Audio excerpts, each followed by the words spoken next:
భాషా భాగాలు అనేటువంటి టాపిక్ను తెలుసుకుంటాం. ఈ భాషా భాగాలు అనేటువంటి టాపిక్ వ్యాకరణంలో భాగంగా, అంటే భాషకు సంబంధించినటువంటి వ్యాకరణంలో భాగంగా ఈ భాషా భాగాలు అనేటువంటి టాపిక్ను తెలుసుకుంటాం. ఈ భాషా భాగాలని ఆంగ్లంలో పార్ట్స్ ఆఫ్ స్పీచ్ అని అంటారు. Parts of speech, parts of speech అంటే స్పీచ్ అంటే భాష. ఈ భాషలో ఉన్నటువంటి భాగాలు అవే. అంటే తెలుగు భాష మొత్తము ఒక, అంటే ఇక్కడ తెలుగు భాష మొత్తాన్ని తీసుకొని అందులో ఉన్నటువంటి పదాలను మనం కొన్ని విభాగాలుగా విభజించుకోవచ్చు. మరి ఇక్కడ ఈ భాష యందలి భాగాలు మనకు మొత్తము 5 రకాలు. అంటే భాషలో ఉన్నటువంటి భాగాలే భాషా భాగాలు. మరి భాషలో ఉన్నటువంటి పదాలను ఎన్ని రకాలుగా విభజన చేయడం జరిగిందని అంటే 5 రకాలుగా విభజన చేయడం జరిగింది. అందులో మొట్టమొదటగా నామవాచకము, సర్వనామము, విశేషణము, అవ్యయము, క్రియ. ఇవి ఈ 5 మనకు భాషలో ఉన్నటువంటి భాగాలుగా మనము చెప్పుకోవచ్చు. అంటే మొత్తం భాష మొత్తాన్ని ఒక వ్యవస్థగా తీసుకున్నట్లయితే అందులో ఉన్నటువంటి భాగాలు అంటే 1 నామవాచకము, 2 సర్వనామము, విశేషణము, 4 అవ్యయము, 5 క్రియ.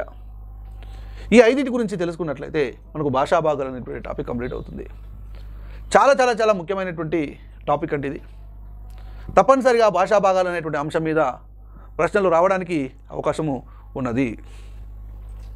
అంటే ప్రతి టాపిక్ ఇంపార్టెంటే, కానీ ఇది భాషకు సంబంధించి వొకాబులరీకి సంబంధించినటువంటి అంశం కాబట్టి ఇక్కడ మనం భాషా భాగాల్లో భాగంగా భాషా భాగాలు అనేటువంటి టాపిక్ను తెలుసుకోవాల్సినటువంటి అవసరము ఉన్నది. ఓకే, మరి అందులో మొట్టమొదటిది నామవాచకం. ఇవన్నీ తెలుసు మీకు. నామవాచకము, సర్వనామం, విశేషణము, అవ్యయము, క్రియ. నామవాచకం అంటే నామాలను తెలిపేది నామవాచకం. వాచకము అంటే తెలుపునది. సర్వనామం అంటే నామవాచకములకు బదులుగా వాడబడేదాన్ని సర్వనామం అంటారు. విశేష సమూహం నుంచి వేరు చేయబడేదే విశేషణము. గుణాలను తెలిపేది విశేషణం అని తెలుసు. లింగ విభక్తి వచన ప్రత్యయములు లేనటువంటి వాటిని అవ్యయాలు అంటారని తెలుసు. పనిని తెలియజేసేటువంటి పదాలను క్రియలు అంటారని మీకు తెలుసు.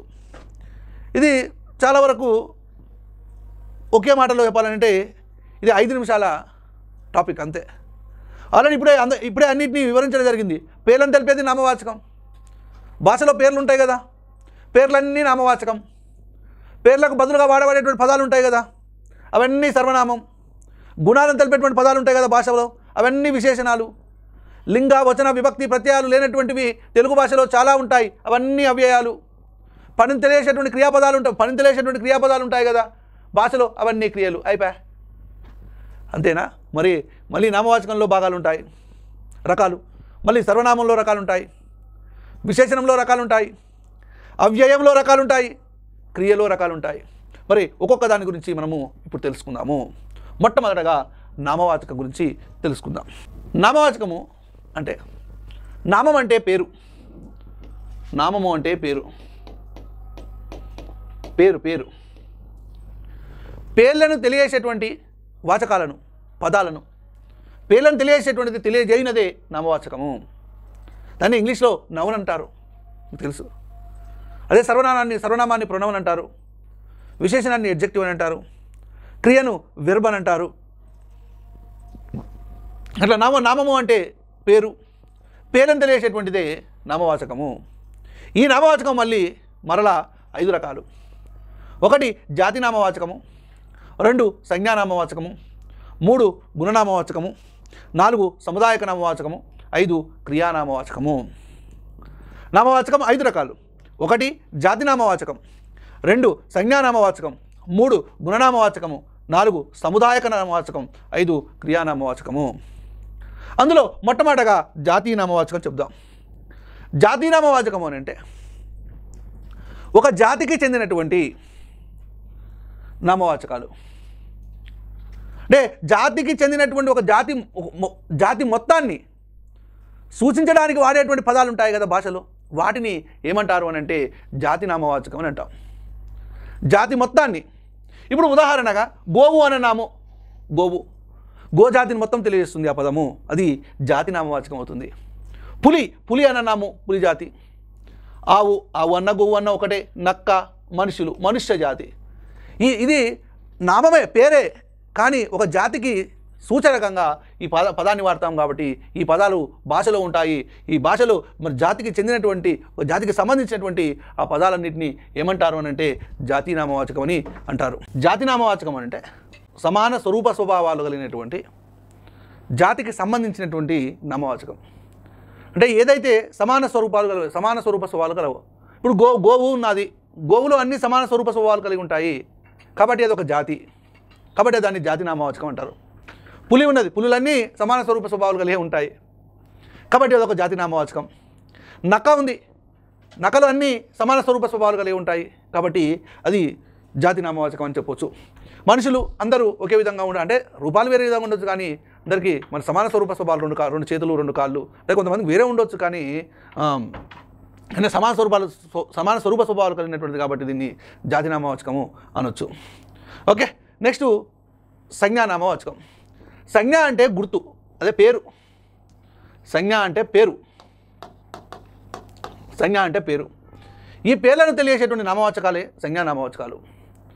మరి మొదట్లో కూడా మీరు నామవాచకం అంటే పేర్లే అన్నారు కదా అంటే మరి ఈ పేర్లలో రకాలన్నమాట. జాతి పేర్లను తెలిపేదేమో జాతినామవాచకం. మనుషుల యొక్క పేర్లను, వస్తువుల యొక్క పేర్లను, సంస్థల యొక్క పేర్లను, నదుల యొక్క పేర్లను, పర్వతాల యొక్క పేర్లను, దేనికైనా ఒకదానికి పేరు పెట్టినాము అని అంటే ఆ పేర్లను తెలియజేసిన నామవాచకాన్ని ఏమంటారని అంటే సంజ్ఞానామవాచకం అని అంటాం. ఇప్పుడు కృష్ణుడు అని అన్నాడు, కృష్ణుడు పేరు, అది ఆ మనిషికి పేరు. రాధ అంటే ఆ మనిషికి పేరు, ఆ స్త్రీ పేరు. రుక్మి ఆ స్త్రీ యొక్క పేరు. కృష్ణా నది, ఆ నది యొక్క పేరు కృష్ణ. కాకినాడ ఆ పట్టణం యొక్క పేరు కాకినాడ. విజయనగరం ఆ నగరం యొక్క పేరు విజయనగరం. చంద్రబాబు నాయుడు గారు ఆ వ్యక్తి యొక్క పేరు. పవన్ కళ్యాణ్ గారు ఆ వ్యక్తి యొక్క పేరు. అంటే పేర్లను తెలియజేసేటువంటి నామవాచకాలను ఏమంటారు అని అంటే సంజ్ఞానామవాచకాలు అని అంటారు. నెక్స్ట్ గుణనామవాచకం. అంటే గుణాలను తెలియజేసేటువంటి నామవాచకాలు. ఏదైనా ఒక వస్తువు కానివ్వండి, ఏదైనా ఒక వ్యక్తి కానివ్వండి, ఆ వ్యక్తుల యొక్క కానివ్వండి, వస్తువుల యొక్క కానివ్వండి, ఆ గుణాలను తెలియజేసేటువంటి నామవాచకాలను ఏమంటారని అంటే గుణనామవాచకాలు అని అంటారు. గుణం మంచి, చెడు, పులుపు, తెలుపు, నలుపు, ఇవన్నీ గుణనామవాచకాలు. మంచి బాలుడు అని అంటాం, మంచి అనేది గుణనామవాచకం. పూలు తెల్లగా ఉన్నాయి, పూలు తెలుపుగా ఉన్నాయి, అక్కడ మనుషులు నలుపుగా ఉన్నారు, ఈ నలుపు తెలుపు అనేటువంటిది గుణనామవాచకము. తర్వాత సముదాయక నామవాచకము. సముదాయము అని అంటే గుంపు అని అర్థం, సమూహము అని అర్థం. సమూహాన్ని తెలియజేసేటువంటి ఏ పదమైనా సముదాయక నామవాచకందే మనం లెక్క కట్టాలి. A group of people, a group of tools, a group of instruments, a group of flowers, a group of animals, ఏవైనా కావచ్చు.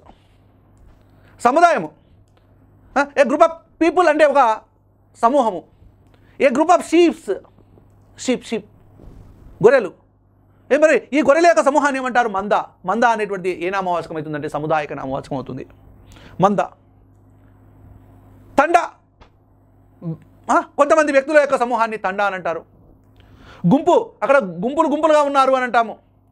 ఆ గుంపు అనేటువంటిది గ్రూప్ ఆఫ్ పీపుల్ అంటే వాళ్ళ యొక్క సమూహాన్ని తెలియజేసేందుకు వాడేటువంటి పేరు కాబట్టి దాన్ని సాముదాయక నామవాచకం, గుంపును సాముదాయక నామవాచకం అంటారు. గుంపు కానివ్వండి, సంఘం కానివ్వండి, సమూహం కానివ్వండి, తండ కానివ్వండి, పేట కానివ్వండి, మంద కానివ్వండి, గొర్రెల మంద అని అంటారు, ఆవుల మంద అని అంటారు, మనుషుల గుంపు అని అంటారు, మనుషుల యొక్క తండ అని అంటారు, పేట అంటారు. ఇవన్నీ ఒక సముదాయాన్ని తెలియజేసేటువంటి పదాలను సముదాయక నామవాచకం అంటారు. భాషలో ఇవన్నీ ఉంటాయండి. గుణాలను తెలిపేటువంటి పేర్లు గుణనామవాచకాలు. సంజ్ఞను మొత్తం పేర్లు, మనుషుల యొక్క పేర్లు కానీ వస్తువుల పేర్లు కానివ్వండి, వాటి తెలియజేస్తే సంజ్ఞనామవాచకం. సమాన స్వరూప స్వభావాలు కలిగినటువంటి వాటిలను తెలియజేసేటువంటి పదాలను జాతినామవాచకాలు అని అంటారు. తర్వాత క్రియానామవాచకం. క్రియ అంటే పనిని తెలియజేసేటువంటి నామవాచకాలను క్రియానామవాచకాలు అంటారు. చేయు, పాడు, వండు, తిను. పాఠం అనేటువంటిది ఒక పేరు. నేను ఇప్పుడు నాలో ఉన్నటువంటి భావాలను చెప్తున్నాను, నేను చెప్తున్నటువంటి క్రమంలోనే నేను ఏదో ఒక పాటను వాడుతున్నాను. అంటే పాడుట అనేటువంటిది ఒక క్రియ. అంటే నాలో ఉన్నటువంటి భావాలను శ్రావ్యంగా మీకు అందజేస్తున్నాను. ఈ శ్రావ్యంగా అందజేయడం అనేటువంటిది ఏమవుతుందని అంటే పాడుట అవుతుంది. అంటే శ్రావ్యంగా అందజేయడం అనేటువంటి దానికి పేరు ఏంటిది? పాడుట. నేను కూరగాయలు తీసుకొచ్చి కట్ చేసేసి వంట చేస్తున్నాను అంటే ఈ వంట చేయడం అనేటువంటి దానికి ఏం పేరు? వండుట అనేటువంటి పేరు ఉన్నది. అంటే పనులకు కూడా కొన్ని పేర్లు ఉంటాయి. బోధించుట ఇదొక పేరు. అంటే పనులకు కూడా పేర్లు ఉంటాయి. ఆ పేర్లను ఏమంటారనంటే క్రియానామవాచకాలు అని అంటారు. అంటే నామవాచకం అంటే పేర్లు. సమాన స్వరూప స్వభావాలు కలిగినటువంటి పదాలకు జాతినామవాచకాలు అనేటువంటి పేరు. పేర్లను తెలియజేసేటువంటి పదాలకు సంజ్ఞానామవాచకాలు అనేటువంటి పేరు. గుణాలను తెలియజేసేటువంటి పేర్లకు గుణనామవాచకాలు అనే పేరు. గుంపును, సముదాయాన్ని, సమూహాన్ని తెలియజేసేటువంటి పేర్లకు సముదాయక నామవాచకాలు అని పేరు. నెక్స్ట్ ఈ పనులను తెలియజేసేటువంటి పదాలకు ఏమని పేరు అంటే క్రియానామవాచకాలని పేరు. ఇవండి నామవాచకంలో ఉన్నటువంటి రకాలు. జాతీనామవాచకము, సంజ్ఞానామవాచకము, గుణనామవాచకము, సముదాయక నామవాచకము, క్రియానామవాచకము. ఓకేనా? తర్వాత సర్వనామం. సర్వనామాన్ని ఇంగ్లీష్లో ప్రొనౌన్ అని అంటారు. ఏంది సర్వనామము? నామము అంటే పేరు. సర్వాదీని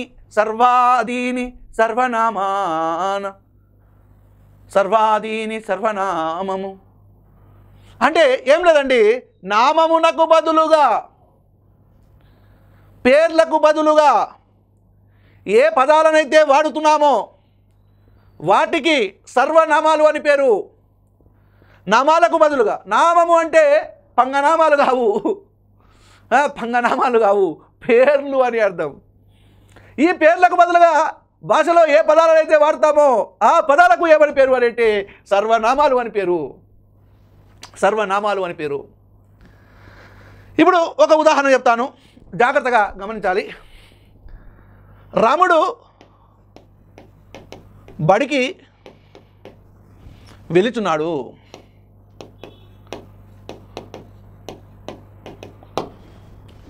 ఇంకొక వాక్యం చెప్తున్నాను. రాముడు అన్నము తిన్నాడు అన్నాడు. ఇప్పుడు రాముడు బడికి వెళ్ళుచున్నాడు, రాముడు అన్నం తిన్నాడు అనుకుంటా. ఈ రాముడు అనేటువంటిది సంజ్ఞానామవాచకం. రాముడు అనేది సంజ్ఞానామవాచకం. ఈ సంజ్ఞానామవాచకానికి బదులుగా రాముడు బడికి వెళుతున్నాడు, మళ్ళీ రాముడు అనేటువంటిది వచ్చింది. అరే, ఏదైనా ఒక పదాన్ని రెండుసార్లు అంటే పునరావృతం అనేటువంటిది చేయకుండా ఈ పునరావృతానికి సంబంధించినటువంటి ఆవృత దోషము రాకుండా ఉండడం కోసము భాషలో ఒక పదాన్ని వాడిన తర్వాత మళ్ళీ అదే పదాన్ని వాడినట్లయితే పునరావృత దోషం ఏర్పడింది అని అంటాము. ఈ పునరావృత దోషాన్ని సవరించుటకు గాను నామములకు బదులుగా కొన్ని పదాలను వాడుతున్నారు. వాటినే ఏమంటారనంటే భాషలో సర్వనామాలు అని అంటారు. అంటే ఈ ఆవృత దోషాన్ని, పునరుక్తి దోషాన్ని, పునరావృతి దోషం అనొచ్చు, పునరుక్తి దోషము. పునరుక్తి మీన్స్ రిపీటెడ్గా వర్డ్స్ రావడం అనే అర్థం. ఒక వాడినటువంటి పదాన్ని మళ్ళీ వాడడం అనేటువంటిది భాషలో ఒక దోషంగా పరిగణిస్తారు. మరి ఈ పునరుక్తి దోషాన్ని సవరించుటకు గాను నామవాచకాలకు బదులుగా కొన్ని పదాలను వాడుతున్నారు భాషలో. ఆ పదాలే ఏమవుతాయంటే సర్వనామాలు అవుతాయి. సర్వనామాలు అవుతాయి. ఇప్పుడు రాముడు బడికి వెళుతున్నాడు, రాముడు అన్నం తిన్నాడు. అట్లా రాముడు బడికి వెళుతున్నాడు, అతడు అన్నం తిన్నాడు. వా, ఎంత బాగున్నది చూడండి. అతడు అంటే మహేష్ బాబా. మహేష్ బాబాని గుర్తుపెట్టుకుంటారు ప్రతిసారి. ఓకే, అతడు, ఇతడు, అది, ఇది వస్తువుని ఏమంటాము ఒక్కోసారి. ఇప్పుడు పెన్ను ఇక్కడ ఉంది, అది ఇది అని అంటాం. పెన్నును అది ఇది అంటాం. అంటే ఊకే పెన్ను పెన్ను అనకుండా ఆ రిపీటెన్స్ అనేటువంటిది మిస్టేక్స్ అనేటువంటిది రాకుండా ఉండడం కోసం నామవాచకాలకు బదులుగా కొన్ని పదాలను వాడుతున్నాం. ఇవి సర్వనామాలు కొన్ని. అతడు, ఇతడు, అది, ఇది, ఆమె, ఈమె, అన్ని, కొన్ని, ఎన్ని, ఇన్ని, కొంత, ఆ, ఈ, ఏ, నీవు, నేను, మీరు, మేము, మనము, వారు, ఎవరు, ఏది, తమరు, తాము, తాను, వాడు, వీడు. ఇవన్నీ భాషలో పేర్లకు వాడబడినటువంటి, పేర్లకు బదులుగా వాడబడినటువంటి కొన్ని పదాలు. పేర్లకు బదులుగా వాడబడినటువంటి కొన్ని పదాలు. మళ్ళీ సర్వనామాలు రకాలు. సర్వనామాలు రకాలండి. 1 సంబంధ సర్వనామము, 2 సంఖ్యావాచక సర్వనామం, 3 సంఖ్యేయవాచక సర్వనామం, 4 పురుషులకు సంబంధించిన సర్వనామం, 5 నిర్దేశాత్మక సర్వనామము, 6 అనిర్దిష్టార్థక సర్వనామము, 7 ప్రశ్నార్థక సర్వనామము, 8 విశేషణ సర్వనామము. సంబంధ సర్వనామము, సంఖ్యావాచక సర్వనామం, సంఖ్యేయవాచక సర్వనామం, పురుషులకు సంబంధించిన సర్వనామము, నిర్దేశాత్మక సర్వనామము, అనిర్దిష్టార్థక సర్వనామం, అనిర్దేశాత్మక సర్వనామం కూడా అనొచ్చు, ప్రశ్నార్థక సర్వనామము, విశేషణ సర్వనామం.